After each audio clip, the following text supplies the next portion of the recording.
Straight Shift with the Car Chick, the podcast that's all about cars, buying, selling, fixing, and driving, and sometimes pretty fast if you're the Car Chick. Now, here she is. Hey everyone, and welcome to the Straight Shift. I have been talking for many months now about the impact of the COVID-19 pandemic on the automotive industry. And while I don't want to beat that topic to death because we're all really sick of this pandemic, but some interesting things are happening right now that I think it's important for people to know about, especially if you're going to be in the market for a new car this year. Sales in the automotive industry for 2020 hit record highs. The total numbers haven't quite been tallied yet, but the industry estimates they sold around 14.5 million new cars last year, and the dealers and the automakers made out like bandits. So did stores like Lowe's and Home Depot because all of our vacations were canceled, so instead we apparently spent all of our money on new cars and home improvements. I can definitely attest to the latter. But inventory remains short in the industry for many makes and models. And that's due to a combination of a couple of interesting things. Number one, obviously, the increased sales. The end of the year is always a big selling year, but this past November and December were especially good, and literally all the dealers pretty much sold out of their inventory and makes and models. Come January 3rd, there were so few new cars left, it wasn't even funny.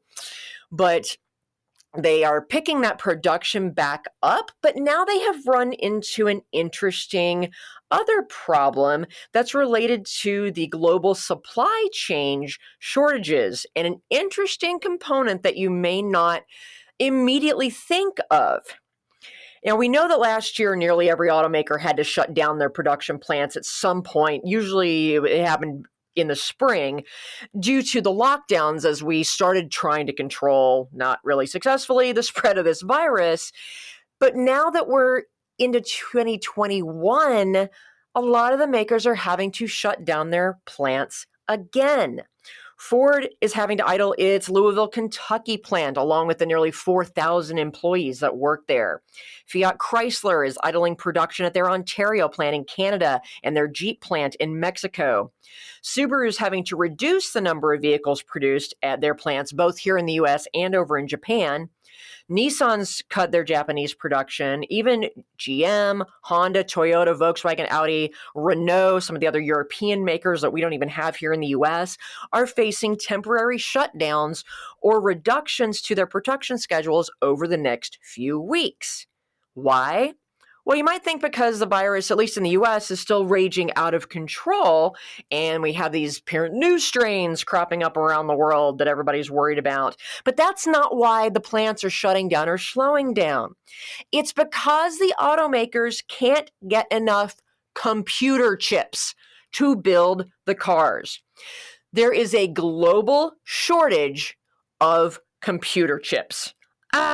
It's crazy, right? So today we're going to just geek out a little bit and talk about the evolution of technology in cars, as well as some of the socioeconomic factors that have led to this crazy problem that the automakers are facing right now. If you think about it, cars today are roving computers, and the automotive industry is one of the largest consumers of microprocessors around the world. So let's have a little history lesson. The first use of a computer in a car was for the purpose of engine control, to help control that delicate balance of air and fuel that makes an internal combustion engine work, and more importantly, work well. And one might think it was the Japanese that started using computers in cars, but it wasn't, because they came to the game a little bit later.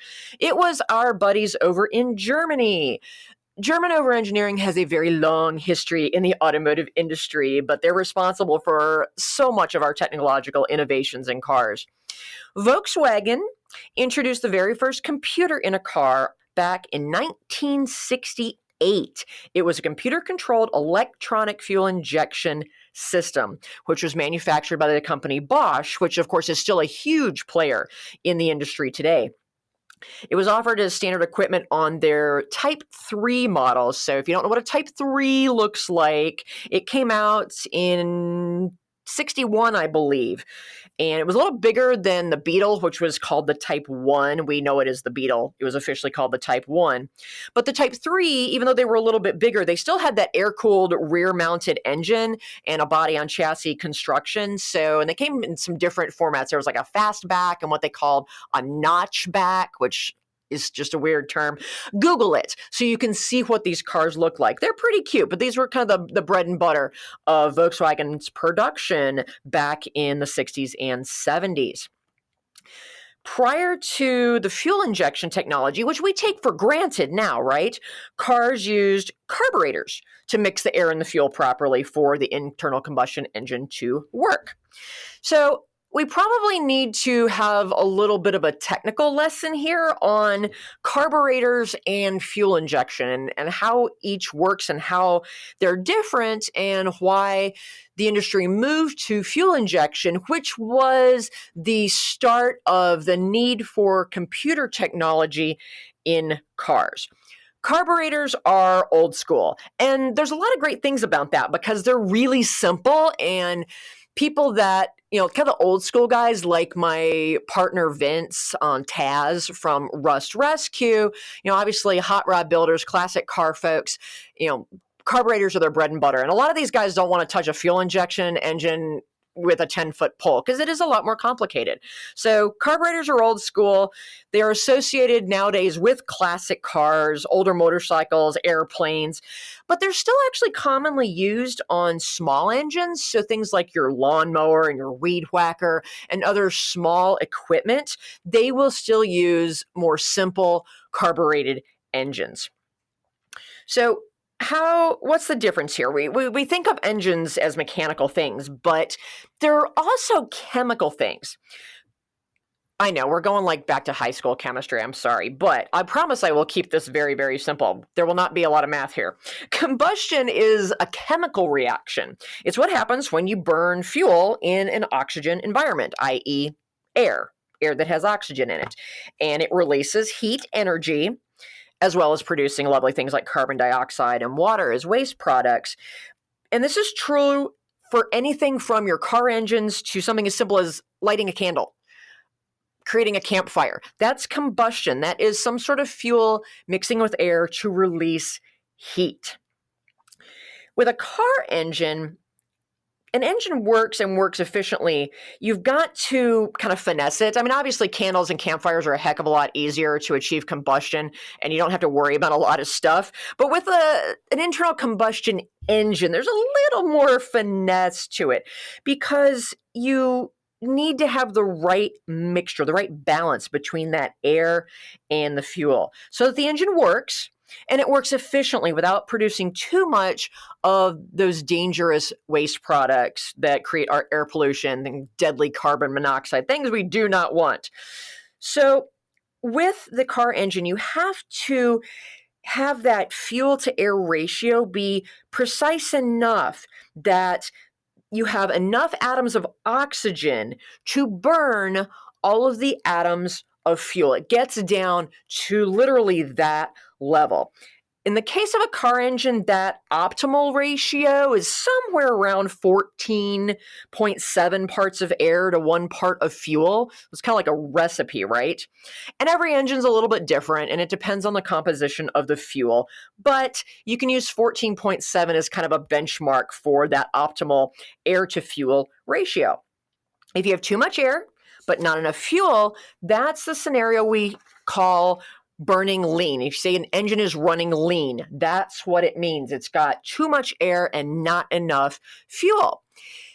In some cases, this can actually give you better fuel economy, but it can also damage your engine if too much heat builds up. If you have more air than you do fuel, you can build up excessive heat, which can damage your engine.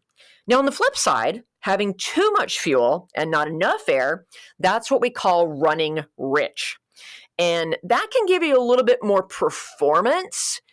You get a little more speed out of that, but again, also bad for your engine and your emissions. as those unburned fuel atoms, they can build up carbon deposits on your valves and your pistons, and it gunks up your engine. So you can't have too little, you can't have too much. We have to have that recipe that is just right. Now, a carburetor creates this magical air-fuel ratio in a mechanical way. It relies on the vacuum created by the engine itself to pull the air and the fuel into the cylinders and get that combustion. It's actually very, very simple. And again, that's why carbureted engines are really easy to work on. And carburetors have been around literally since the late 1800s.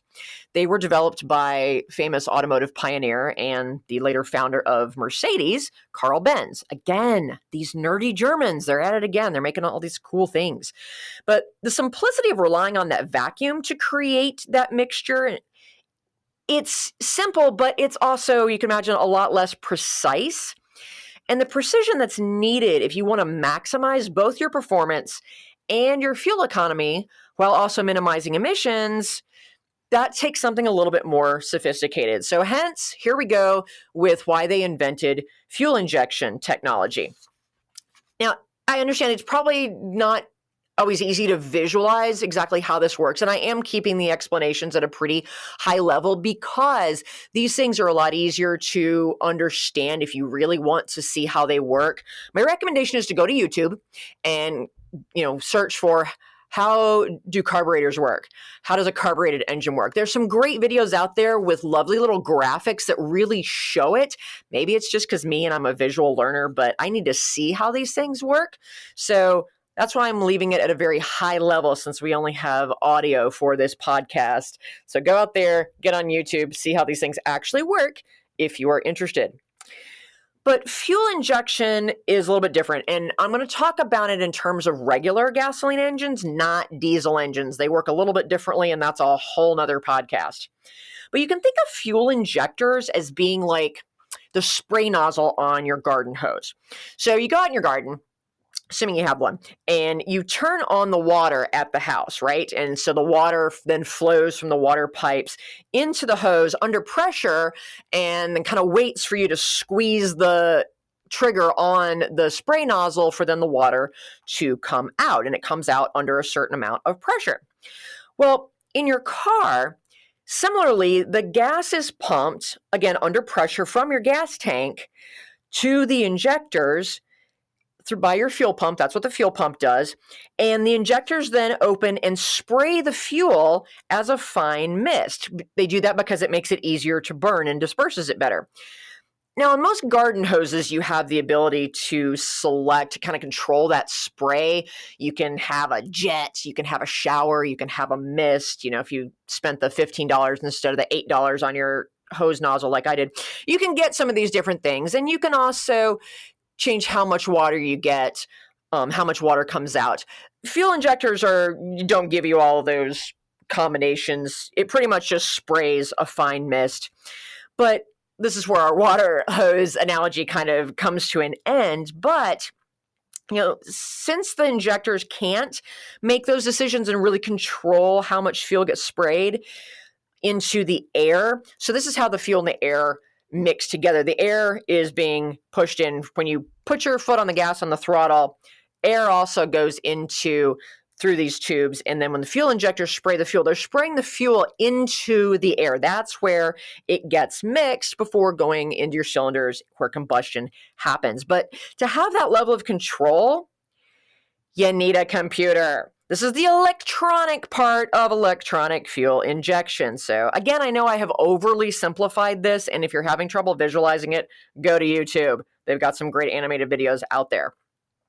But as the automotive industry has worked over the years to optimize that air-to-fuel ratio, they've improved engine performance. The cars have gotten faster, and we've been increasing our fuel economy. We're getting better and better gas mileage. And they really started this to meet the standards for emissions. In the 70s, we had a couple things happen. We had the gas crisis. So I know a lot of you probably aren't old enough to remember that. It's some of my earliest memories of gas prices suddenly going up because of the OPEC oil crisis. And so that's when Americans really started to feel the pain at the pump. We've loved our cars, and we had these big cars, these big, classic gas guzzlers, these muscle cars, that got squat for fuel economy. So now all of a sudden we cared because the price of gas shot through the roof, and it hurt us right where it matters, in the wallet. So also, we were getting more and more cars in the country, and our air quality was showing it. So the government was like, we might want to put some standards on this, or else we're all going to die from pollution poisoning. So in the 70s, we started seeing the first emissions testing and government standards for air quality pushed onto the automotive industry. So this is what made that fuel injection and the computer technology so critically important. All right, I'm going to get into that in a little bit more detail, and then we're going to talk about what's really going on right now with the global supply chain and why are we experiencing a shortage in computer chips. So we're going to take a quick break. I'll be right back after this.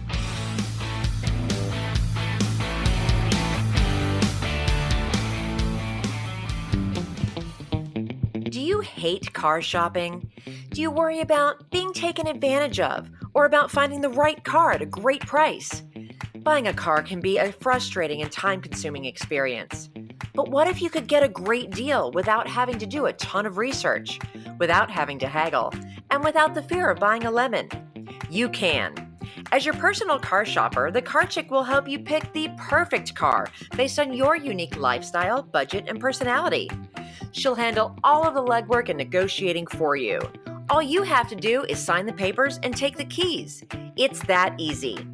To learn how the Car Chick can save you time, money, and hassle on your next car purchase, give us a call at 704-248-8706.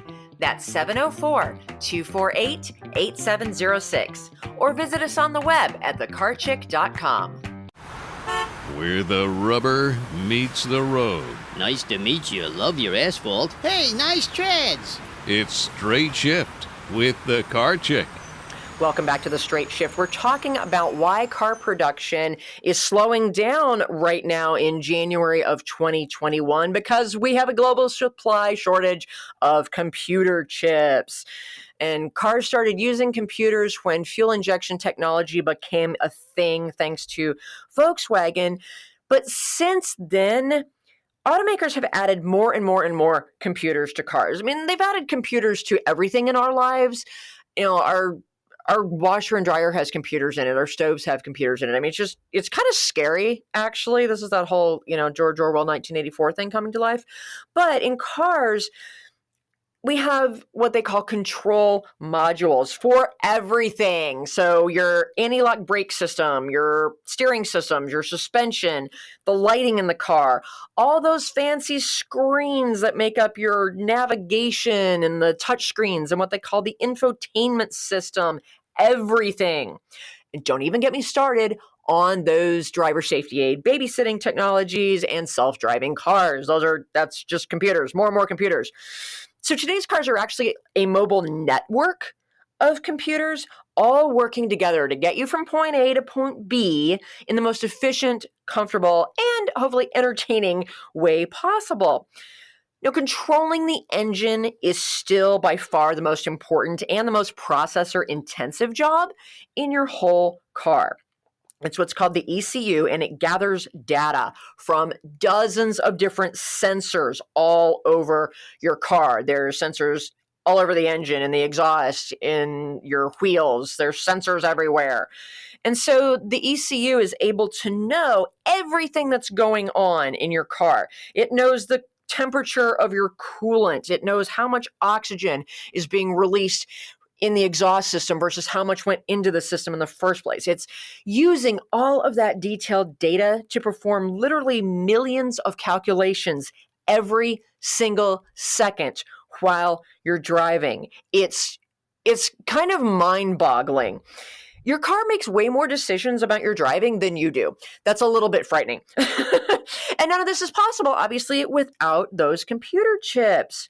which of course the automakers, they don't make computer chips themselves. They get them from other companies. Car manufacturers, and I've said this before, they don't actually manufacture their own cars so much as they assemble them out of building blocks that they source from other vendors.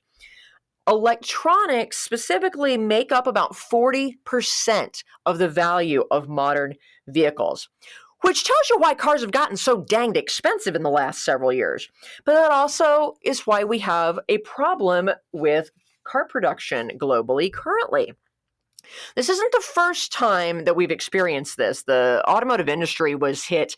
You remember back in 2011, this massive Tohoku earthquake and the ensuing tsunami hit Japan, and ocean water flooded huge factories owned by Renesas Electronics Corp., and that killed production. Renesas Electronics made almost all of the semiconductors, aka computer chips, for the Japanese automotive industry. So Honda, Toyota, Nissan, they had to shut down or slow their car production for months because their main supplier of computer chips was completely out of commission. And you're saying, well, why don't they have these things, kind of stocked up? Why don't they just have a stockpile of these things? Well, car manufacturing follows what's known as just-in-time manufacturing, and that's a concept that the Germans and the Japanese both really refined, back in the 80s, and it's so that you have your supply chain controlled so well and so efficiently that the parts that you need show up literally just in time for you to use them. Therefore, you do not have to have the cost of storing your parts. For the automakers to maintain inventory of all those parts, the storage requirements and the logistics to do that would just make their production costs so much higher that it's much better for them to control their supply chain with their vendors so that the parts arrive just in time to go into that assembly line. So this is where that bites us in the butt, because it means that the automakers do not have a stockpile of any of these parts, any of these computer chips to keep their production lines going. It makes the supply chain a lot more vulnerable to disruptions. And they really had to learn a harsh lesson from the situation with that earthquake in Japan, 10 years ago now. But that led to the automakers thinking, okay, well, how do we diversify our sourcing portfolio across multiple companies, across multiple factories around the world, so that if one company or one geographic area gets hit by something like a natural disaster or even a man-made disaster, that it doesn't kill everything. They don't keep all of their eggs in one basket for certain components. Of course, that creates a whole set of other challenges related to quality control and consistency, but that's another story. We're talking about just supply chain and its effect on production right now. So, here we are again in a similar predicament, but instead of a natural disaster affecting one area and one main company, we have, something that's affecting the entire world. So why specifically is there a shortage of computer chips right now? Well, I talked about how 2020 was a record year, and it started out kind of slow and scary when the pandemic first hit and everybody was locking down and the plants literally stopped operating entirely. And then, people weren't out buying cars in April because we were all at home under quarantine. And everybody in the automotive industry was, of course, terrified. But once everybody was allowed to leave their house again and realized, I'm not going to be getting on a plane and going for vacation, I think I'll buy a car instead, that demand bounced back faster and more furious than any of us in the industry expected. So the surplus of inventory that had built up from March and April, everybody went out and bought it all. So the industry spent the second half of 2020 scrambling to ramp up production to try and meet the demand for these new cars. And they produced more of them, they sold more of them, and it was just more than anybody had expected to do. So that increased their demand for the computer chips to build these cars. But guess what everybody else was buying? Electronic gadgets. We've been upgrading our cell phones, buying laptops and tablets so that we can Zoom and let the kids go to school virtually. We've been buying webcams. We've been buying game consoles so we can stay sane and give the kids something to do. We've been upgrading our TVs. Anything to keep us working and keep our kids learning and keep us all entertained and sane and not kill each other while we're all homebound together. So the automakers have now had to compete for that supply of computer chips with the consumer electronics industry. And I'll tell you, when push comes to shove, the consumer electronics manufacturers are going to win that battle because they're willing to pay more for the chips that they need. And they just pass it along to us, and we don't necessarily think anything of it. We will pay more for these electronic devices, but it's a little more difficult for the automakers to pay more for those chips and then change the cost of their cars. The market, as consumers, we're much more sensitive to price changes and increases in cars than we are in our cell phones. So the chip manufacturers, they've been limited themselves in how much they can ramp up their production. You just think, oh, that's just easy. Why can't they just spit out more computer chips to meet the demand? Well, adding new plants or even expanding the existing plants for this specific production of semiconductors, aka microprocessors, computer chips, that's just not an easy thing to do. Those factories have some very, very specific requirements that make it expensive and complicated to build more of them or to expand the existing ones. It's not something that can typically be done in a matter of weeks or even months. Sometimes it takes a couple of years to get one of those plants built or expanded. So it's not something that they could just ramp up more production to meet the overall demand. They're spitting them out as fast as they can, but there are limits. And then on top of that, there was a major fire at one of the biggest Japanese semiconductor plants back in October, so that didn't help matters any either. Now, to further complicate it, let's just add insult to injury. We sort of have had this little trade war going on with China. So, like most other products that we buy these days, semiconductor manufacturing has shifted to China over the last several years. They, quite frankly, they've got more land to build these plants on. They've got people, they've got the labor to staff them and to staff them cheaply because China does not have labor protection laws like most of the rest of the world does. And they also don't have the environmental protection laws because the production of computer chips, semiconductors, is not necessarily the most environmentally friendly form of manufacturing. So because China doesn't give a rat's ass about any of these things, they have taken over a lot of that production, and they have some huge, huge companies that provide so much of the world's supply of semiconductors. About 56% of global computer chip manufacturing is actually done by a single company. They're called Taiwan Semiconductor Manufacturing Company.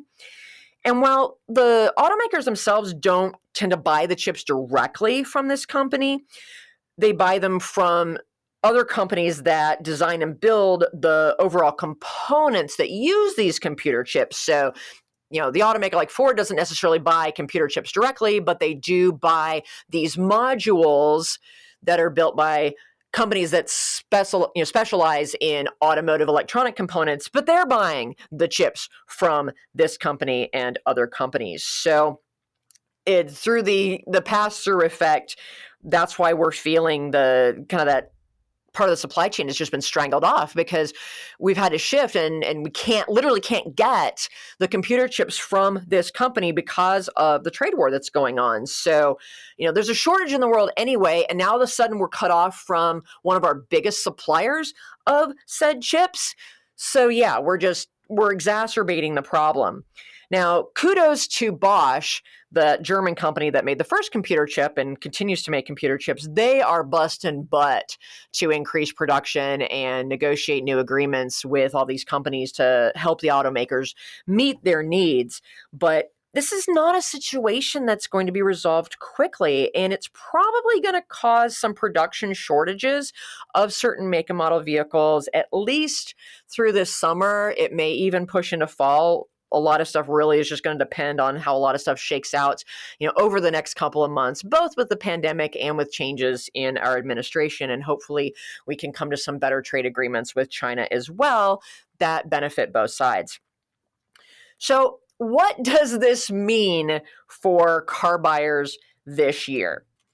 Number one, it means that our new car dealerships are going to have a lower inventory levels of certain makes and models. Now, I don't think it's going to get to the point where they're completely out of a lot of models. What they're doing is they're looking at, okay, what are our best-selling models, and let's shift the procurement of the computer chips to those models so that we make the demand, and we'll slow down production of maybe these other models that don't sell as well this time of year, or just are a little bit lower on our priority list to build. So it will depend on the specific make and model you're looking for. And it will also depend on where in the world that specific make and model is built and who their vendors are for the various components. They're working hard to shift around that supply chain and get new vendor agreements, but it can vary a lot, and not every make and model sources their components from the exact same vendors. It gets very complicated. So a lot of that is just going to depend on how much the industry can shift and where they can focus their production efforts to most effectively use the chips that they can get their hands on in order to meet consumer demand for certain models. You may have to order the car that you want, and you may have to wait a little longer for that order to be fulfilled. So if you're worried about, oh gosh, ordering a car, am I going to have to pay full price? Go listen to episode 69 of The Straight Shift, where I talk about how to order a car and still get a great deal. It can be done. But in general, car buyers are going to need to be even more savvy negotiators and shoppers, even shopping outside your geography than ever before. It's just going to take a lot more savvy and effort on your part to get a great deal, especially if you're interested in a vehicle where the supply is low. You might want to consider some different makes and models if it's just doesn't seem to be feasible to get what you really, really want. And I hate suggesting that anybody settle. I don't think anybody should have to settle, but hello, we're in weird times, and sometimes we have to adjust, because if you need a car now, you need a car now, and you just kind of got to go with what the market has. But you might consider a gently used model. We had a lot of cars, the leases came due at the end of last year and people couldn't extend them anymore. So we did see a lot of good, about 3-year-old cars, 2 to 3-year-old cars being traded in at the end of last year. So there's a lot of that good stuff now hitting the dealers' used car lots and certified pre-owned lots. Now, on the flip side of that, it means if you have a car to trade that's in good condition, you should be able to command top dollar for it, because obviously anytime there is a supply shortage, either on the new car side or the used car side, it jacks up used car prices as people shift the demand from the new ones that they can't get to, oh, maybe I'll buy a used one instead. So used car prices are still high. They're a little softer this month because of the lease turn-ins, but you should still be able to get some good money if you have a good trade. So don't let the dealers steal your trade. Shop it around. Now, I anticipate, and this is where I'm getting into very much the speculation, but I don't think we're going to see another record year like we did last year for the demand for cars. I think that's going to drop off, at least for the first and second quarters, because we're, number one, we're still continuing to fight this crazy pandemic, especially here in the U.S. A lot of the people that were in the financial position to take advantage of some of the deals last year and to buy a new car last year have done so. There's still quite a few people that haven't, so they are looking at 2021 to make a purchase. I just don't think it's going to be quite the demand frenzy for cars that we saw last year. So, and I'm not just making these wild ass guesses. I actually do have a degree in quantitative economics from Stanford. So I never thought I'd be applying it like this to the automotive industry, but I do look at the markets and I watch it from the global economic perspective. So I'm not just making stuff up, but I could still be wrong. We were all wrong last year, and we could all be wrong again this year. So, demand will probably start to increase again once the weather starts getting warmer, and depending on how the vaccine rollout expands and people start getting a little bit more comfortable and feeling safer going out and about and doing things. And, maybe going back to work more. A lot of people have delayed car purchases because they're like, why do I need a car? I don't leave my house. I'm working from home. The kids are home. We're not going anywhere. But as that changes and hopefully life starts returning to something that resembles normal. If I cannot go on my Alaska cruise again this September, I am going to scream. But I think as we start getting on the tail end of this craziness, that the demand will start to settle out again, and hopefully we'll be able to get production ramped up at the same time. But no matter what happens, there is never a dull day in the automotive industry, and there are always ways to get a great deal on what you want. You just have to be savvy about it. Or if you want to talk about your situation and bounce some ideas off of me, or even talk about, how can I help you still get a great deal on a car despite the craziness, you guys can always reach out to me, even if you just have questions, at thecarchick.com.